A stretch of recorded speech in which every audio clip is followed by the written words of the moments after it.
Welcome to Understanding Conscious Cryptids with me, Khat Hansen. I am bringing you this show in an attempt to educate you about the forgotten creatures and beings that exist alongside of us on this amazing planet that we call home. Many of these hidden beings are elusive and highly intelligent. Our ancient ancestors of North and South America knew of and understood these beings quite well. Many people are coming into contact with these elusive creatures, and they do not have any knowledge or understanding of what it is they are seeing and interacting with. This oftentimes leaves these individuals fearful and confused. It's my intention to shed some light and share knowledge through this series. I'm going to help alleviate that fear and confusion. It is time for the light to shine through the darkness. If you are interested in sharing your encounter, contact me directly at khathansen@yahoo.com, and I hope you enjoy the show.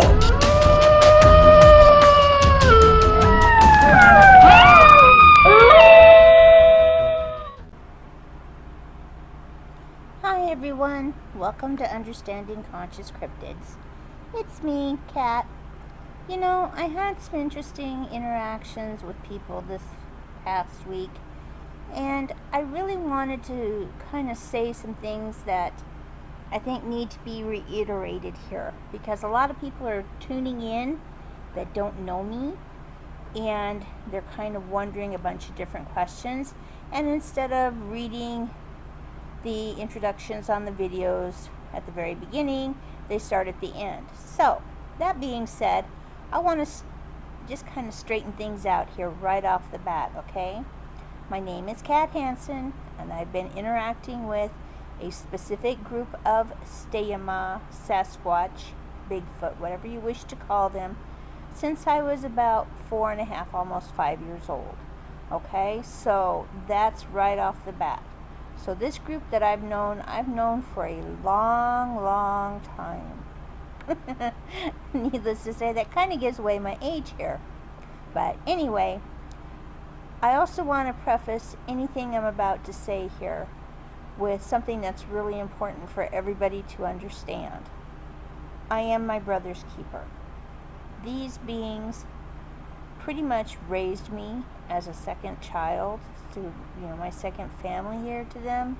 So that being said, I want everyone to understand when I say I am my brother's keeper, that's exactly what I mean. I consider these beings to be my brother. So to get to them, you pretty much have to go through me. I know it doesn't sound so intimidating until you meet me. Then you run away screaming. Okay? So right off the bat, I need to say that, because I've been getting a little bit of flack here from some people who seem to think that we should hold all Bigfoot beings, and I'm calling them Bigfoot because a lot of people are tuning in, and some of them may not be familiar with my wordage of Steyama, which is their word that they use. It's just their way of describing who they are. Steyama in their language means the people, so that way people automatically in the human world know what I'm talking about here. I want people to understand that the Steyama / Bigfoot are self-aware, cognizant, sentient beings with a language. In our culture, humans are the only ones that are supposed to have these attributes, They're not, anything else is not supposed to be self-aware, it's not supposed to have a language, specifically a sign language as well as spoken language. Some people, think that the Steyama are children of the corrupt, angelic beings that came down and mingled with human women, and this made hybrids that were giants, otherwise known as the Nephilim. I am leaning towards that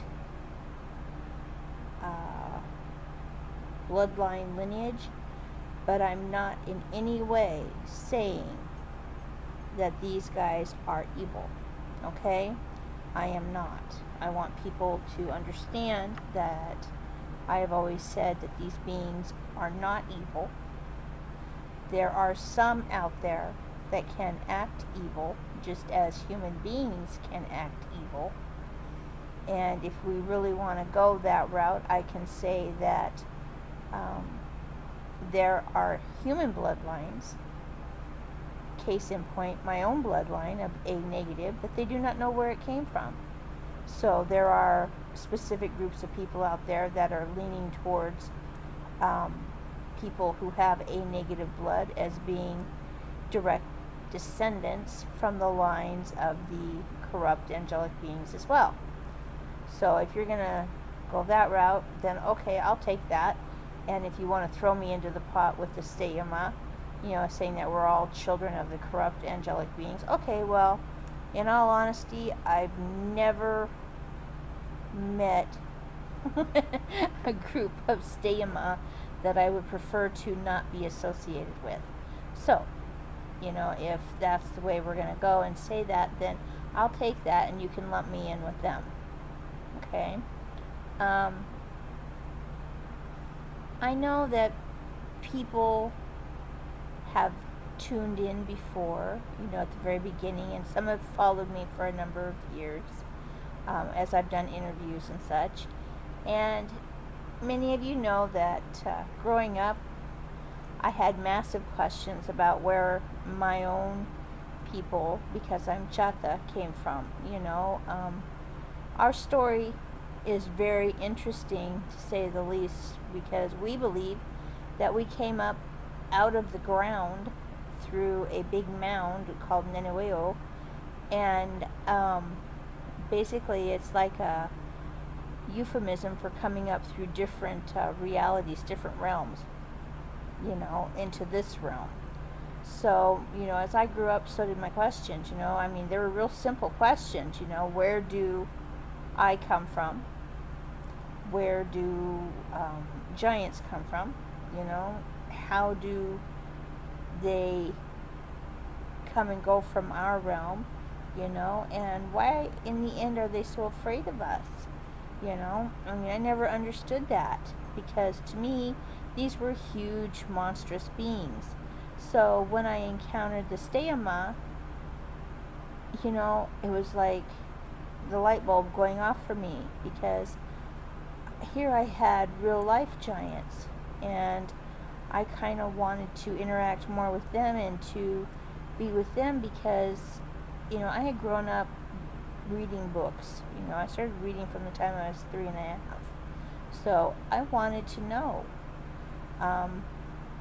where these guys came from, and why some of them were outcasts and some of them were allowed to come into the new world after the flood. I really wanted to know. So over the years, I studied many, many books. So many books, it's not even funny, religious books, and my favorites were the Book of Enoch and the Book of Giants. I really, really wanted to understand. And then as I graduated and went into college to study archaeology and anthropology, my research took me all over the place. It took me to the Yucatan, and it took me to all of Central and South America. It was just amazing for me to be in these places and to dig up non-human remains, and these non-human remains were what decided pretty much the Nephilim theory for me, okay? My question to myself was, could Steyama, Bigfoot, be a remnant of the Nephilim? And it was really interesting to me because excuse me, it was interesting to me because I really wanted to believe what these religious books were telling me, because I was brought up very strict in the church. So I believed that they were talking about these corrupt angelic beings, and how they came down and they mixed with women, and they made these gigantic hybrid humans, and it just really puzzled me because they left because of the flood, and then one or two of them was allowed to live, and then they came into the new world, and it just puzzled me how they could allow that, okay? So they kept telling me, just something in my head kept telling me over and over again, these are my brothers, I mean, sure, they're really misunderstood. Sure, they're really, really unusual beings, and they have really unusual abilities, but you have to understand that they're somewhere in their DNA, their genetic makeup, there's humanity, there's us.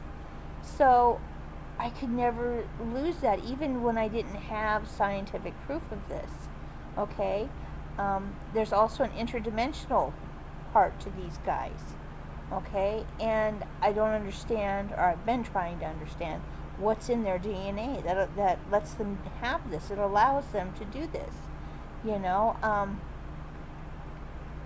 we have the report from the recent DNA, the scientific analysis that they did on it, and it seems that human DNA is responsible for 100% of the maternal side of these entities, okay? But the nuclear side, which is the father, has yet to be assigned to any known species. Okay, now, that's kind of weird to me. Okay, it's yet to be assigned to any known species. That's telling me that there's nothing on this planet that they know of. So are you telling me that in the past, as with human beings, their DNA and our DNA was manipulated by these celestial beings, and was it done for a specific purpose? It's just so bizarre, for them to be on the outside of humanity and looking in, okay? So I got to really wondering, was there some form of science that I could use to apply to these guys when I was taking hair samples and skin samples and everything? And I really wanted to know, and what I came up with was, yeah, I can apply quantum physics to these guys,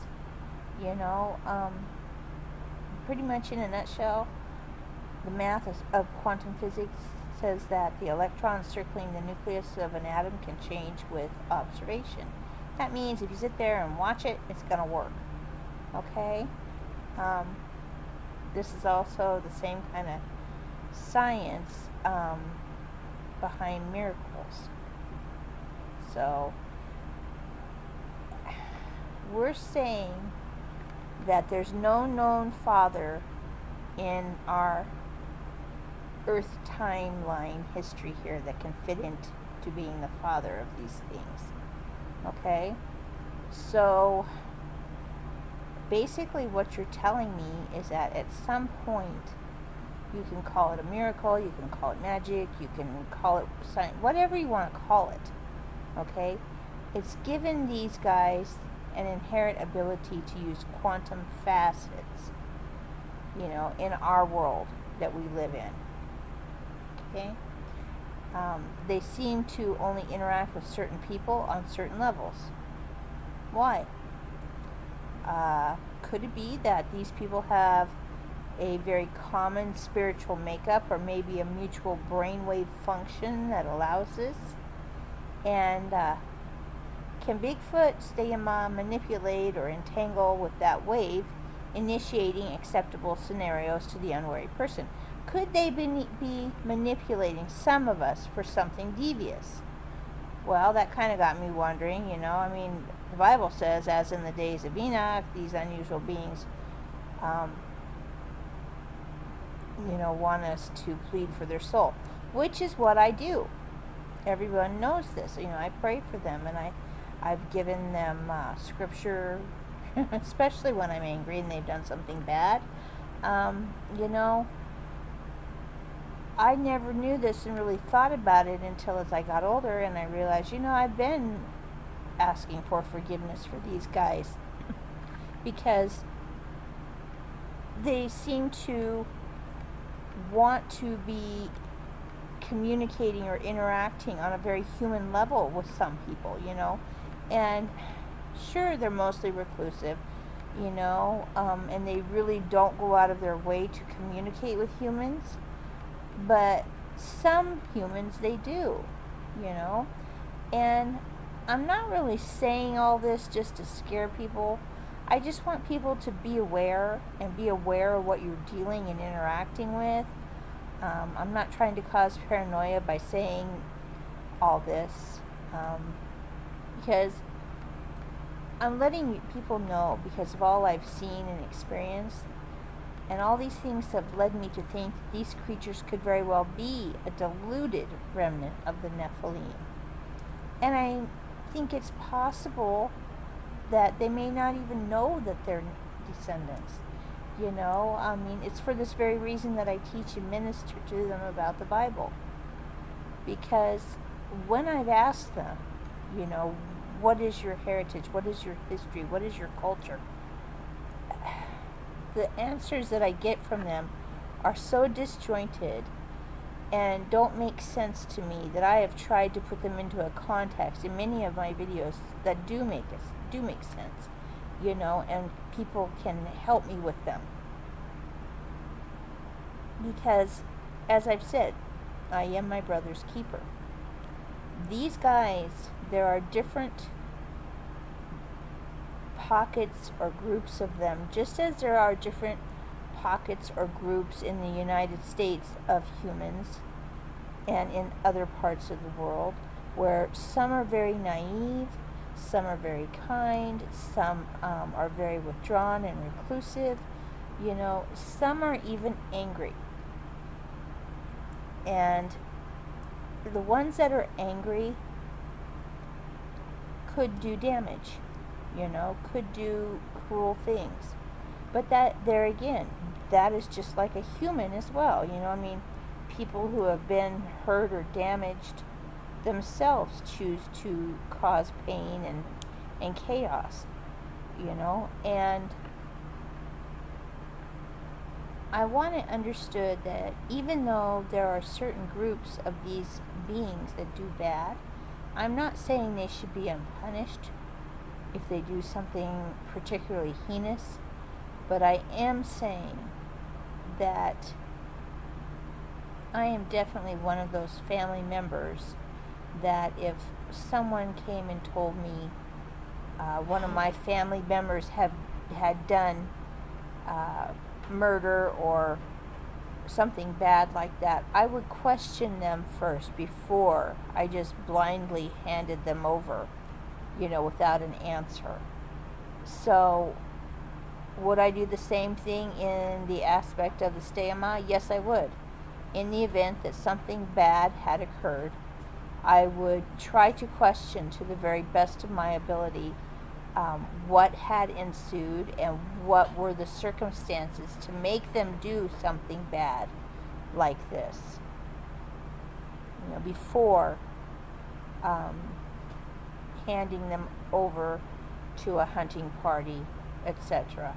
Because that is the type of person that I am. I'm a very fair person, and I have to have all sides to the story, and just like I said in the beginning and have said throughout this video, these are my brothers, and there is no way I would just throw them to the wolves without ever having a good reason to do it, because that's the kind of person that I am.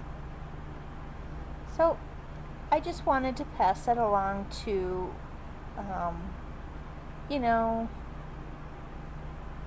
some of the people out there, because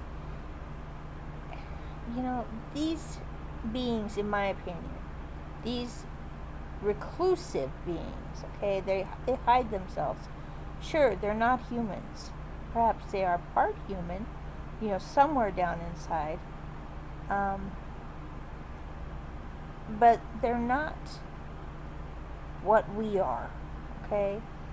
And we were originally designed to be, in the essence of Heavenly Father, okay? From the very beginning, we know that, okay? And we always say that it's bad of humans to not live up to our full potential, okay?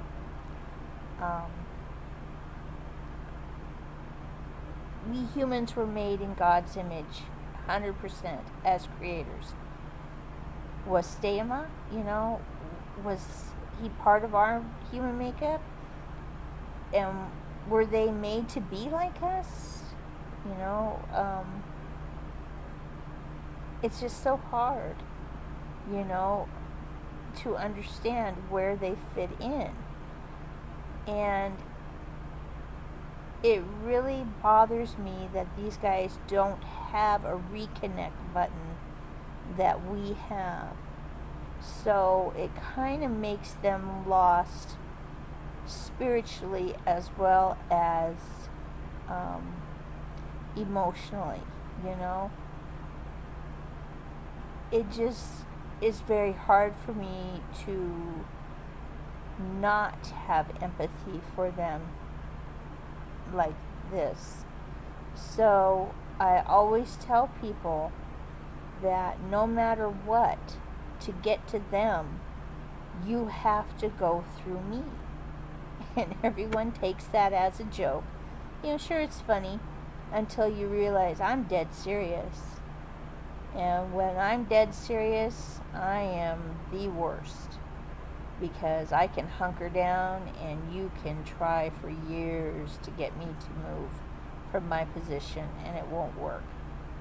And that's pretty much what's happened with me and these hybrids, that live here on this earth, known as Bigfoot, Sasquatch, Stema, Oma.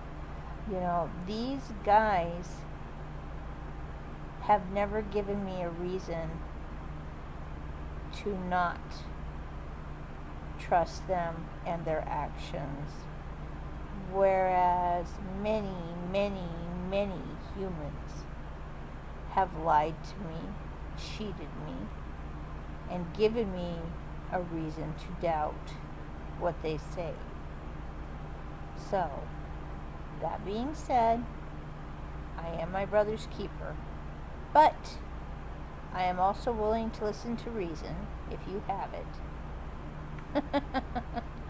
So, I will let everyone go, but please think about what I've said. I am my brother's keeper, and in essence, does that make you your brother's keeper as well? Thanks, everyone. Thanks for listening, and I will talk at you again, I'm sure.